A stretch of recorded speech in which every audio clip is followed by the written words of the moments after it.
안녕하십니까, 이정훈입니다.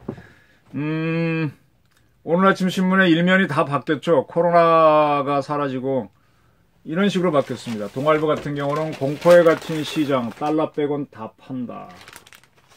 조선일보는 뭐라고 바뀌었더라요? 한미 통화 수입 스와프, IMF 위기 때의 2배인 600억 달러, 뭐 이런 식으로 경제 계산은 확 바뀌었습니다. 코로나가 밀려버렸죠. 그 왜 이렇게 됐습니까? 경제 위기가 닥쳐왔다는 얘기죠. 이런 얘기가 있습니다. 방안의 코끼리. 뭐 경영학에서 많이 쓰는 건데 다 아는 거예요. 경영학에 저는 경영학하고 정치학, 행정학, 군사의 뭐 지휘 거의 비슷한 개념으로 보이거든요. 행정도 그렇고 심리학이 다 요소가 굉장히 강하고요. 방안의 코끼리는 엘레펀트 인 룸이라는 건데 방안에 코끼리가 있으면 얼마나 불편해요. 뭐가 잘못되어 있는 거죠. 근데 코끼리한테 저 잘못했다가 문제 제기하면 코끼리가 덤빌까봐 말을 못하는 거예요. 두려워서. 그럼 일이 정상이 안 되죠. 위기를 알고 있으면서도 가만히 있는 게 엘리펀트 인 룸, 방안의 코끼리입니다. 또 하나 그레이 리노라 그래서 회색 코뿔소라는 게 있습니다. 코뿔소가 되게 회색인데 아프리카에 사파리 여행 가게 되면 코뿔소를 볼 수 있어요. 코뿔소는 둔중해가지고 코끼리도 마찬가지로 걸어다니면 쿵쿵쿵 땅이 울려요. 보지 않아도 소리만 땅의 진동만 듣고도 알 수 있어요. 가까이 있는 걸 알아요. 눈으로 보면 더 당연하고. 근데 가까이 뜀뛰기도 잘해요. 달려오면 큰일 나는 걸 아는데도 두려워가지고 못 본 척하고 있는 거예요. 인간 심리가 그래요. 두려우면 얼어버리죠. 나는 몰랐다 이런 거죠. 이 미셸 부커가 2013년 다보스 포럼에서 발표한 개념인데 어떤 경제 위기가 왔는데도 모른 척하고 있는 거예요.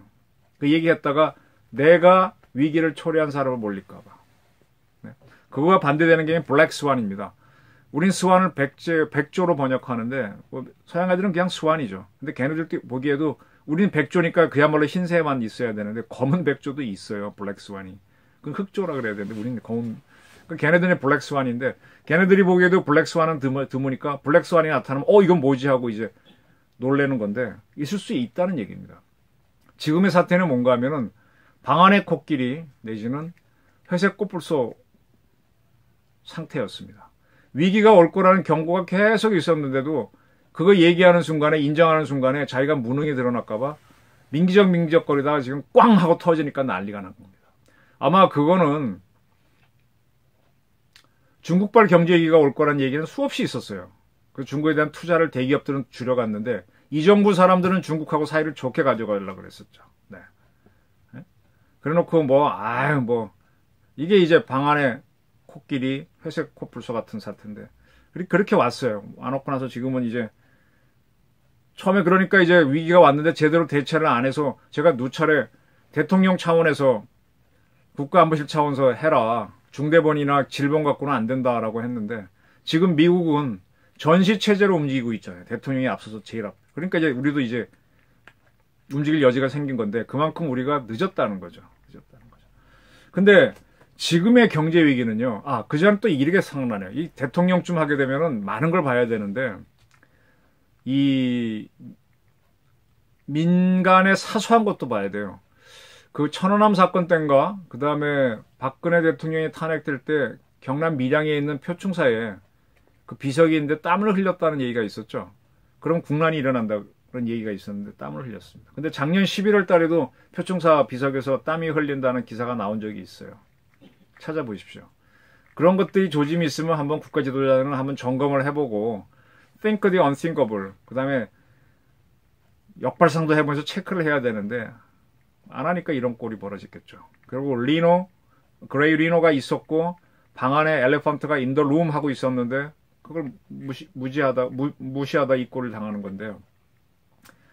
뭐 어쨌든 간에 코로나 사태 때 대응도 우리는 질병 차원에서만 하고 국가안보 차원에서 안 하다가 각국에서 다 한국인 확진자 늘어나서 안 받아주니까 그때서야 문을 닫아버렸잖아요. 네, 그래서 뭐 이웃한테 인심은 잃지 않았는지 모르지만 별로 뭐 득도 없이 지금 뭐 오히려 한국 사람들만 세계적으로 고립되는 이런 모양이 됐지 않습니까? 그리고 지금의 경제 위기는 조금 다른 데서 생겼죠. 지금 미국발 경제 위기는요. 미국발이라고 해야 될지 모르겠지만 유가 때문에 나왔다고 봐야 될 겁니다.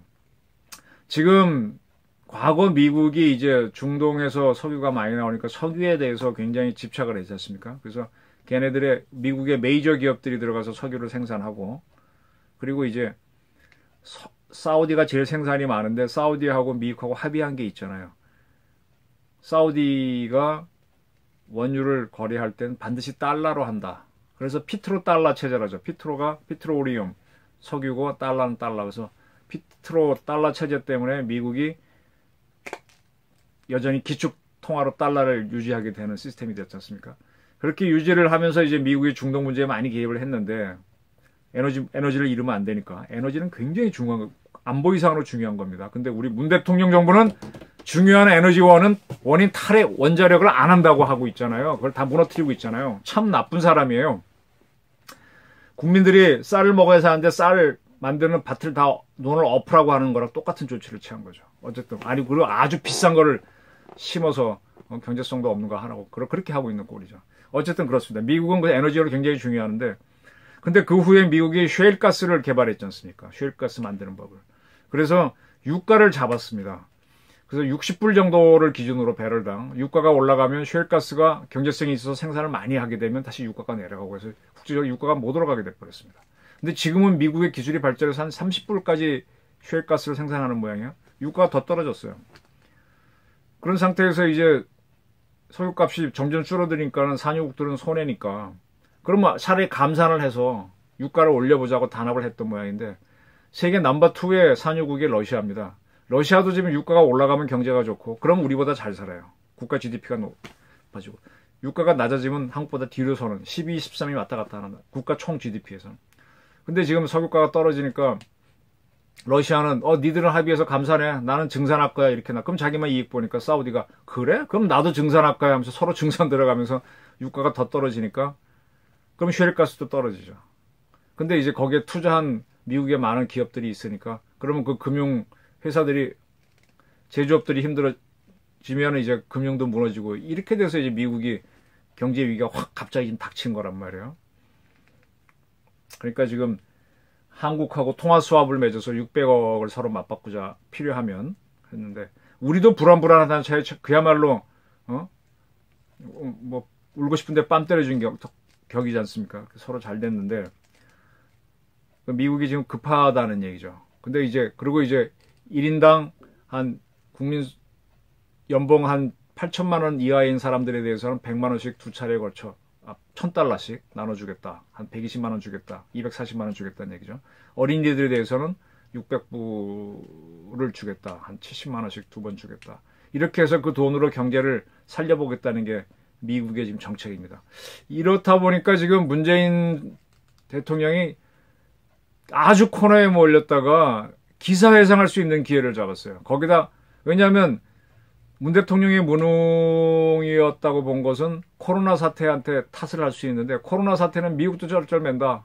경제 나빠진 건 미국도 마찬가지다. 그러니까 특별히 문 대통령의 실수가 아니다 이렇게 주장할 수 있게 됐습니다. 그런데다가 야당은 야당대로 비례 또는 지역구 공천에서 막 엉망진창이 되면서 비례 그 정당 대표는 나가면서 참 해서는 안 될 말까지 하고 나가면서 참 더럽게 하고 나갔잖아요. 자기 학교 선배라고 하는 사람한테 전화를 해서 차라리 욕을 하지. 그 공개석상에서 그렇게 비난을 하고 나가면 참 자기 마시던 물에 침 뱉고 나가는 건데. 그러니까 야당의 인기가 팍 떨어지는 상황인데 그런 덕택에 이제 여당은 기회를 잡았다고 보이는데 그러는데 이걸 돌파를 못하면 그 능력이 없으면 그 다음부터가 문제입니다. 지금 뭐 여당도 비례 공천하면서 지금 엉망진창으로 돼 가고 있습니다. 또 문 대통령은 지금 50조 플러스 알파원을 풀겠다라고 했는데 주식은 또 추락하고 있고요. 그러니까 결국은 위기 돌파를 못하는 거다. 이렇게 되면 진짜 황금 같은 기회를 잡아도 문 대통령은 안 되는구나. 이렇게 되겠죠. 네. 제가 드리고 싶은 말은 두 가지입니다. 하나는 이번 선거는 똑똑한 사람을 뽑는 게 아니라 덜 바보를 뽑는 선거겠구나. 누가 덜 바보냐, 누가 덜 무능하냐 사람을 뽑는 선거가 되겠구나 하는 게 이번에 하나의 관점이고 또 하나는 우리 문 대통령 좀 트럼프 좀 배우십시오. 그 트럼프가 막 말도 많고 떠버린데 따다다닥 하면서 상황을 지배하면서 치고 나가는 거 좀 한번 보세요. 코로나 사태 났을 때 외국인들 막는 문제, 중국인 막는 거 못하고 질질질 끌다가 결국은 세계가 다 우리나라 차단하고 난 다음에 그대서야 차단하고, 뭐 그렇게 명분론, 꼭 성리학자들처럼 명분 때문에 그냥 실리를 다 놓치고. 지금 그 코로나 문제에 대해서 영국은 특별히 조치를 취하지 않잖아요. 그냥 국민들이 자가 면역 능력으로 해결하라는 거 아닙니까? 국가가 나서 절대 열심히 막지 않잖아요. 근데 그것도 하나의 방법이에요.